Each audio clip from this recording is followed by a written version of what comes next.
दूसरा अध्याय भगवान के स्थूल और सूक्ष्म रूपों की धारणा तथा क्रम मुक्ति और सद्यो मुक्ति का वर्णन। श्री सुखदेव जी कहते हैं, सृष्टि के प्रारंभ में ब्रह्मा जी ने इसी धारणा के द्वारा प्रसन्न हुए भगवान से वह सृष्टि विषयक स्मृति प्राप्त की थी जो पहले प्रलय काल में विलुप्त हो गई थी। इससे उनकी दृष्टि अमोघ और बुद्धि निश्चयात्मिका हो गई थी। तब उन्होंने इस जगत को वैसे ही रचा जैसा कि यह प्रलय के पहले था। वेदों के वर्णन शैली ही इस प्रकार की है कि लोगों को बुद्धि स्वर्ग आदि निरर्थक नामों के फेर में फंस जाती है। जीव वहाँ सुख की वासना से स्वप्न सा देखता हुआ भटकने लगता है, किंतु उन मायामय लोकों में कहीं भी उसे सच्चे सुख की प्राप्ति नहीं होती। इसीलिए विद्वान पुरुष को चाहिए कि वो विविध नाम वाले पदार्थों से उतना ही व्यवहार करे जितना प्रयोजनीय हो। अपनी बुद्धि को उनकी निस्सारता के निश्चय से परिपूर्ण रखे और एक क्षण के लिए भी असावधान ना हो। यदि संसार के पदार्थ प्रारब्धवश बिना परिश्रम के यूं ही मिल जाए, तब उनके उपार्जन का परिश्रम व्यर्थ समझकर उनके लिए कोई प्रयत्न ना करें। जब जमीन पर सोने से काम चल सकता है, तब पलंग के लिए प्रयत्न करने से क्या प्रयोजन। जब भुजाएं अपने को भगवान की कृपा से स्वयं ही मिली हुई है, तब तकियों की क्या आवश्यकता।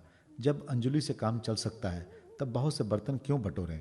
वृक्ष की छाल पहनकर या वस्त्रहीन रहकर भी यदि जीवन धारण किया जा सकता है, तो वस्त्रों की क्या आवश्यकता।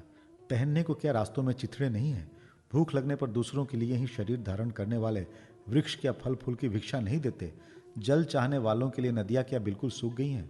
रहने के लिए क्या पहाड़ों की गुफाएं बंद कर दी गई हैं। अरे भाई, सब न सही, क्या भगवान भी अपने शरणागतों की रक्षा नहीं करते। ऐसी स्थिति में बुद्धिमान लोग भी धन के नशे में चूर घमंडी धनियों की चापलूसी क्यों करते हैं। इस प्रकार विरक्त हो जाने पर अपने हृदय में नित्य विराजमान स्वतः सिद्ध आत्मस्वरूप परम प्रियतम परम सत्य जो अनंत भगवान है, बड़े प्रेम और आनंद से दृढ़ निश्चय करके उन्हीं का भजन करें, क्योंकि उनके भजन से जन्म मृत्यु के चक्कर में डालने वाला अज्ञान का नाश हो जाता है। पशुओं की बात तो अलग है, परंतु मनुष्यों में भला ऐसा कौन है जो लोगों को इस संसार रूप वैतरणी नदी में गिरकर अपने कर्म जन्य दुखों को भोगते हुए देखकर भी भगवान का मंगल में चिंतन नहीं करेगा। इन असत विषय भोगों में ही अपने चित्त को भटकने देगा। कोई कोई साधक अपने शरीर के भीतर हृदयाकाश में विराजमान भगवान के प्रादेश मात्र स्वरूप की धारणा करते हैं। वे ऐसा ध्यान करते हैं कि भगवान के चार भुजाओं में शंख, चक्र, गदा और पद्म है। उनके मुख पर प्रसन्नता झलक रही है। कमल के समान विशाल और कोमल नेत्र है। कदम के पुष्प की केसर के समान पीला वस्त्र धारण किए हुए हैं। भुजाओं में श्रेष्ठ रत्नों से जड़े हुए सोने के बाजूबंद शोभायमान है। सिर पर बड़ा ही सुंदर मुकुट और कानों में कुंडल है, जिनमें जड़े हुए बहुमूल्य रत्न जगमगा रहे हैं। उनके चरण कमल योगेश्वरों के खिले हुए हृदय कमल की कर्णिका पर विराजित है। उनके हृदय पर श्री वत्स का चिन्ह एक सुनहरी रेखा है। गले में कौस्तुभ भमनी लटक रही है। वक्षस्थल कभी न कुमलाने वाली बनमाला से घिरा हुआ है। वे कमर में करधनी, अंगुलियों में बहुमूल्य अंगूठी, चरणों में नूपुर और हाथों में कंगन आदि आभूषण धारण किए हुए हैं। उनके बालों की लट बहुत चिकनी, निर्मल, घुंघराली और नीली है। उनका मुख कमल मंद मंद मुस्कान से खिल रहा है। लीलापूर्ण उन्मुक्त हास्य और चितवन से शोभायमान भावों के द्वारा वो भक्त जनों पर अनंत अनुग्रह की वर्षा कर रहे हैं। जब तक मन इस धारणा के द्वारा स्थिर ना हो जाए, तब तक बार बार इस चिंतन स्वरूप भगवान को देखते रहने की चेष्टा करनी चाहिए। भगवान के चरण कमलों से लेकर उनके मुस्कान युक्त मुख कमल पर्यंत समस्त अंगों की एक एक करके बुद्धि के द्वारा धारणा करनी चाहिए। जैसे जैसे बुद्धि शुद्ध होती जाएगी, वैसे वैसे चित्त स्थिर होता जाएगा। जब एक अंग का ध्यान ठीक ठाक होने लगे, तब उसे छोड़कर दूसरे अंग का ध्यान करना चाहिए। ये विशेश्वर भगवान दृश्य नहीं, दृष्टा है। सगुण निर्गुण सब कुछ इन्हीं का स्वरूप है। जब तक इनमें अनंत प्रेम में भक्ति योग ना हो जाए, तब तक साधक को नित्य नैमित्तिक कर्मों के बाद एकाग्रता से भगवान के उपयुक्त स्थूल रूप का ही चिंतन करना चाहिए। परीक्षित, जब योगी पुरुष इस मनुष्य लोक को छोड़ना चाहे, तब देश और काल में मन को ना लगाए। सुखपूर्वक स्थिर आसन से बैठकर प्राणों को जीतकर मन से इंद्रियों का संयम करे। तदनंतर अपनी निर्मल बुद्धि से मन को नियमित करके मन के साथ बुद्धि को क्षेत्रज्ञ में और क्षेत्रज्ञ को अंतरात्मा में लीन कर दे। फिर अंतरात्मा को परमात्मा में लीन करके धीर पुरुष उस परम शांति में अवस्था में स्थित हो जाए। फिर उसके लिए कोई कर्तव्य शेष नहीं रहता। इस अवस्था में सत्व गुण भी नहीं है। फिर रजोगुण और तमोगुण की तो बात ही क्या है। अहंकार, महतत्व और प्रकृति का भी वहाँ अस्तित्व नहीं है। उस स्थिति में जब देवताओं के नियामक काल की भी दाल नहीं गलती, तब देवता और उनके अधीन रहने वाले प्राणी तो रह ही कैसे सकते हैं। योगी लोग ये नहीं, ये नहीं, इस प्रकार परमात्मा से भिन्न पदार्थों का त्याग करना चाहते हैं। और शरीर तथा उसके संबंधी पदार्थों में आत्मबुद्धि का त्याग करके हृदय के द्वारा पद पद पर भगवान के जिस परम पूज्य स्वरूप का आलिंगन करते हुए अनन्य प्रेम से परिपूर्ण रहते हैं, वही भगवान विष्णु का परम पद है। इस विषय में समस्त शास्त्रों की सम्मति है। ज्ञान दृष्टि के बल से जिसके चित्त की वासना नष्ट हो गई है, उस ब्रह्मनिष्ठ योगी को इस प्रकार अपने शरीर का त्याग करना चाहिए। पहले एड़ी से अपने गुदा को दबाकर स्थिर हो जाए और तब बिना घबराहट के प्राणवायु को षट चक्र भेदन की रीति से ऊपर ले जाए। मनस्वी योगी को चाहिए कि नाभि चक्र मणिपूरक में स्थित वायु को हृदय चक्र अनाहत में, वहां से उदान वायु के द्वारा वक्ष स्थल के ऊपर विशुद्ध चक्र में, फिर उस वायु को धीरे धीरे तालु मूल में विशुद्ध चक्र के अग्रभाग में चढ़ा दें। तदनंतर 2 आंख, 2 कान, 2 नासा छिद्र और मुख, इन 7 छिद्रों को रोककर उस तालु मूल्य में स्थित वायु को भवों के बीच आज्ञा चक्र में ले जाए। यदि किसी लोक में जाने की इच्छा ना हो तो आधी घड़ी तक उस वायु को ही रोककर स्थिर लक्ष्य के साथ उसे सहस्त्रार में ले जाकर परमात्मा में स्थित हो जाए। इसके बाद ब्रह्मरंध्र का भेदन करके शरीर इंद्रियादि को छोड़ दे। परीक्षित, यदि योगी की इच्छा हो कि मैं ब्रह्मलोक में जाऊं, 8 सिद्धियां प्राप्त करके आकाशचारी सिद्धों के साथ विहार करूं अथवा त्रिगुण में ब्रह्मांड के किसी भी प्रदेश में विचरण करूं, तो उसे मन और इंद्रियों को साथ ही लेकर शरीर से निकलना चाहिए। योगियों का शरीर वायु की भांति सूक्ष्म होता है। उपासना, तपस्या, योग और ज्ञान का सेवन करने वाले योगियों को त्रिलोकी की बाहर और भीतर सर्वत्र स्वच्छंद रूप से विचरण करने का अधिकार होता है। केवल कर्मों के द्वारा इस प्रकार बेरोक टोक विचरना नहीं हो सकता। परीक्षित, योगी ज्योतिमय मार्ग सुषुम्ना के द्वारा जब ब्रह्मलोक के लिए प्रस्थान करता है, तब पहले वो आकाश मार्ग से अग्निलोक में जाता है। वहाँ उसके बचे खुचे मल भी जल जाते हैं। इसके बाद वो वहाँ से ऊपर भगवान श्री हरि के शिशुमार नामक ज्योतिर्मय चक्र पर पहुँचता है। भगवान विष्णु का यह शिशुमार चक्र विश्व ब्रह्मांड के भ्रमण का केंद्र है। उसका अतिक्रमण करके अत्यंत सूक्ष्म एवं निर्मल शरीर से वह अकेला ही महरलोक में जाता है। वो लोक ब्रह्मवेताओं के द्वारा भी वंदित है और उसमें कल पर्यंत जीवित रहने वाले देवता विहार करते रहते हैं। फिर जब प्रलय का समय आता है, तब नीचे के लोगों को शेष के मुख से निकली हुई आग के द्वारा भस्म होते देखकर वो ब्रह्मलोक में चला जाता है। जिस ब्रह्मलोक में बड़े बड़े सिद्धेश्वर विमानों पर निवास करते हैं, उस ब्रह्मलोक की आयु ब्रह्मा की आयु के समान ही 2 प्रारब्ध की है। वहाँ न शोक है, न दुख, न बुढ़ापा है, न मृत्यु। फिर वहाँ किसी प्रकार का उद्वेग या भय तो हो ही कैसे सकता है।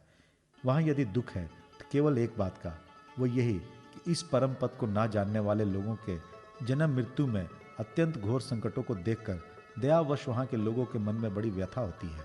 सत्य लोक में पहुँचने के पश्चात वो योगी निर्भय होकर अपने सूक्ष्म शरीर को पृथ्वी से मिला देता है और फिर उतावली ना करते हुए 7 आवरणों का भेदन करता है। पृथ्वी रूप से जल को और जल रूप से अग्नि में आवरणों को प्राप्त होकर वो ज्योति रूप से वायु रूप आवरण में आ जाता है और वहाँ से समय पर ब्रह्म की अनंतता का बोध कराने वाले आकाश रूप आवरण को प्राप्त करता है। इस प्रकार स्थूल आवरणों को पार करते समय उसकी इंद्रियां भी अपने सूक्ष्म अधिष्ठान में लीन हो जाती है। घ्राण इंद्रिय गंधतन मात्रा में, रसना रसतन मात्रा में, नेत्र रूपतन मात्रा में, त्वचा स्पर्शतन मात्रा में, श्रोत शब्दतन मात्रा में और कर्मेंद्रिया अपनी अपनी क्रिया शक्ति में मिलकर अपने अपने सूक्ष्म स्वरूप को प्राप्त हो जाती है। इस प्रकार योगी पंचभूतों के स्थूल सूक्ष्म आवरणों को पार करके अहंकार में प्रवेश करता है। वहाँ सूक्ष्म भूतों को तामस अहंकार में, इंद्रियों को राजस अहंकार में तथा मन और इंद्रियों के अधिष्ठाता देवताओं को सात्विक अहंकार में लीन कर देता है। इसके बाद अहंकार के सहित लय रूप गति के द्वारा महतत्व में प्रवेश करके अंत में समस्त गुणों के लय स्थान प्रकृति रूप आवरण में जा मिलता है। परीक्षित, महाप्रलय के समय प्रकृति रूप आवरण का भी लय हो जाने पर वो योगी स्वयं आनंद स्वरूप होकर अपने उस निरावरण रूप से आनंद स्वरूप शांत परमात्मा को प्राप्त हो जाता है, जिससे इस भगवानमयी गति की प्राप्ति हो जाती है। उससे फिर इस संसार में नहीं आना पड़ता। परीक्षित, तुमने जो पूछा था उसके उत्तर में मैंने वेदोक्त द्विविध सनातन मार्ग सद्यो मुक्ति और कर्म मुक्ति का तुमसे वर्णन किया। पहले ब्रह्मा जी ने भगवान वासुदेव की आराधना करके उनसे जब प्रश्न किया था, तब उन्होंने उत्तर में इन्हीं दोनों मार्गों की बात ब्रह्मा जी से कही थी। संसार चक्र में पड़े हुए मनुष्य के लिए जिस साधन के द्वारा उसे भगवान श्री कृष्ण के अनन्य प्रेममयी भक्ति प्राप्त हो जाए, उसके अतिरिक्त और कोई भी कल्याणकारी मार्ग नहीं है। भगवान ब्रह्मा ने एकाग्रचित से सारे वेदों का 3 बार अनुशीलन करके अपनी बुद्धि से यह निश्चय किया कि जिससे सर्वात्मा भगवान श्री कृष्ण के प्रति अनन्य प्रेम प्राप्त हो वही सर्वश्रेष्ठ धर्म है। समस्त चर अचर प्राणियों में उनके आत्मा रूप से भगवान श्री कृष्ण ही लक्षित होते हैं, क्योंकि ये बुद्धि आदि दृश्य पदार्थ उनका अनुमान कराने वाले लक्षण है। वह इन सब के साक्षी एकमात्र दृष्टा है। परीक्षित, इसलिए मनुष्यों को चाहिए कि सब समय और सभी स्थितियों में अपनी संपूर्ण शक्ति से भगवान श्री हरि का श्रवण, कीर्तन और स्मरण करें। राजन, संत पुरुष आत्मा स्वरूप भगवान की कथा का मधुर अमृत बांटते ही रहते हैं।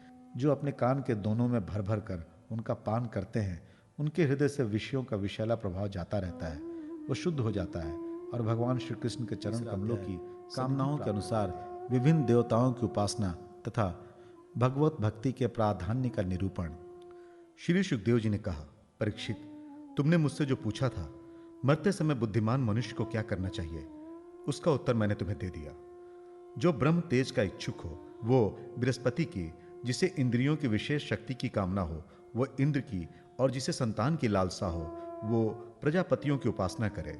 जिसे लक्ष्मी चाहिए वो माया देवी की, जिसे तेज चाहिए वो अग्नि की, जिसे धन चाहिए वो वसुओं की, और जिस प्रभावशाली पुरुष को वीरता की चाह हो उसे रुद्रों की उपासना करनी चाहिए। जिसे बहुत अन्न प्राप्त करने की इच्छा हो वह अदिति की, जिसे स्वर्ग की कामना हो वह अदिति के पुत्र देवताओं की, जिसे राज्य की अभिलाषा हो वह विश्व देवों का, और जो प्रजा को अपने अनुकूल बनाने की इच्छा रखता हो उसे साध्य देवताओं का आराधना करना चाहिए। आयु की इच्छा से अश्विनी कुमारों का, पुष्टि की इच्छा से पृथ्वी का, और प्रतिष्ठा की चाह हो तो लोक माता पृथ्वी और द्यो आकाश का सेवन करना चाहिए। सौंदर्य की चाह से गंधर्वों की, पत्नी की प्राप्ति के लिए उर्वशी अप्सरा की, और सबका स्वामी बनने के लिए ब्रह्मा की आराधना करनी चाहिए। जिसे यश की इच्छा हो वो यज्ञ पुरुष की, जिसे खजाने की लालसा हो वो वरुण की, विद्या प्राप्त करने के लिए आकांक्षा हो तो वो भगवान शंकर की, और पति पत्नी में परस्पर प्रेम बनाए रखने के लिए पार्वती जी की उपासना करनी चाहिए। धर्म उपार्जन करने के लिए विष्णु भगवान की, वंश परंपरा की रक्षा के लिए पितरों की, बाधाओं से बचने के लिए यक्षों की, और बलवान होने के लिए मरुद गणों की आराधना करनी चाहिए।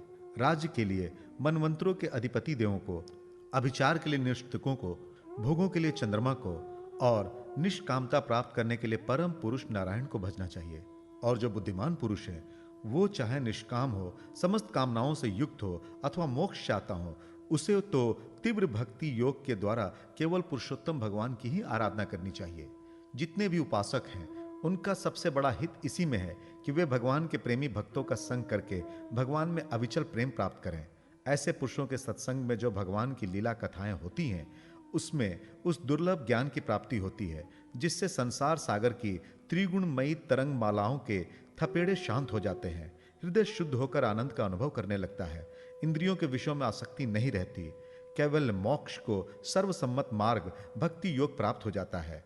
भगवान की ऐसी रसमयी कथाओं का चस्का लग जाने पर भला कौन ऐसा है जो उनमें प्रेम न करे। शौनक जी ने कहा, सूत जी, राजा परीक्षित ने सुखदेव जी की यह बात सुनकर उनसे और क्या पूछा। वे तो सर्वज्ञ होने के साथ ही साथ मधुर वर्णन करने में भी बड़े निपुण थे। सूत जी, आप तो सब कुछ जानते हैं, हम लोग उनकी वह बातचीत बड़े प्रेम से सुनना चाहते हैं। आप कृपा करके अवश्य सुनाइए, क्योंकि संतों की सभा में ऐसी ही बातें होती है जिनका पर्यवसान भगवान की रसमयी लीला कथा में ही होता है। पांडु नंदन महारथी राजा परीक्षित बड़े भगवत भक्त थे। बाल्यावस्था में खिलौनों से खेलते समय वे भी श्री कृष्ण लीला का ही रस लेते थे। भगवान में श्री सुखदेव जी भी जन्म से ही भगवत पारायण हैं। ऐसे संतों के सत्संग में भगवान के मंगलमय गुणों की दिव्य चर्चा अवश्य हुई होगी। जिसका समय भगवान श्री कृष्ण के गुणों के गान अथवा श्रवण में व्यतीत हो रहा है, उसके अतिरिक्त सभी मनुष्यों की आयु व्यर्थ जा रही है। यह भगवान सूर्य प्रतिदिन अपने उदय और अस्त से उनकी आयु छीनते जा रहे हैं। क्या वृक्ष नहीं जीते? क्या लोहार की धौंकनी सांस नहीं लेती? गांव के अन्य पालतू पशु क्या मनुष्य पशु की ही तरह खाते पीते या मैथुन नहीं करते? जिसके कान में भगवान श्री कृष्ण की लीला कथा कभी नहीं पड़ी, वह नर पशु, कुत्ते, ग्राम सुकर, ऊंट और गधे से भी गया बीता है। सूत जी, जो मनुष्य भगवान श्री कृष्ण कथा कभी नहीं सुनता, उसके कान बिल के समान है। जो जीभ भगवान की लीलाओं का गायन नहीं करती, वो मेढक की जीभ के समान टर टर करने वाली है। उसका तो ना रहना ही अच्छा है। जो सिर कभी भगवान श्री कृष्ण के चरणों में नहीं झुकता, वो रेशमी वस्त्र से सुसज्जित और मुकुट से युक्त होने पर भी बोझ मात्र ही है। जो हाथ भगवान की सेवा पूजा नहीं करते वे सोने के कंगन से भूषित होने पर भी मुर्दे के हाथ है। जो आंखें भगवान की याद दिलाने वाली मूर्ति, तीर्थ, नदी आदि का दर्शन नहीं करती वे मोरों की पंख में बने हुए आंखों के चिन्ह के समान निरर्थक हैं। मनुष्यों के वे पैर चलने की शक्ति रखने पर भी ना चलने वाले पेड़ों जैसे ही हैं। जो भगवान की लीला स्थलियों की यात्रा नहीं करते। जिस मनुष्य ने भगवत प्रेमी संतों के चरणों की धूल कभी सर पर नहीं चढ़ाई वो जीता हुआ भी मुर्दा है। जिस मनुष्य ने भगवान के चरणों पर चढ़ी हुई तुलसी की सुगंध लेकर उसकी सराहना नहीं की वो श्वास लेता हुआ भी श्वास रहित शव है।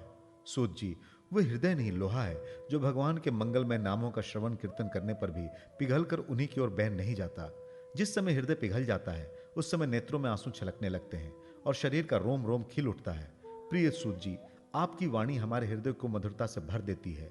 इसलिए भगवान के परम भक्त आत्मविद्या विशारद श्री सुखदेव जी ने परीक्षित के सुंदर प्रश्न करने पर जो कुछ कहा वो संवाद आप कृपा करके हम लोगों को सुनाइए।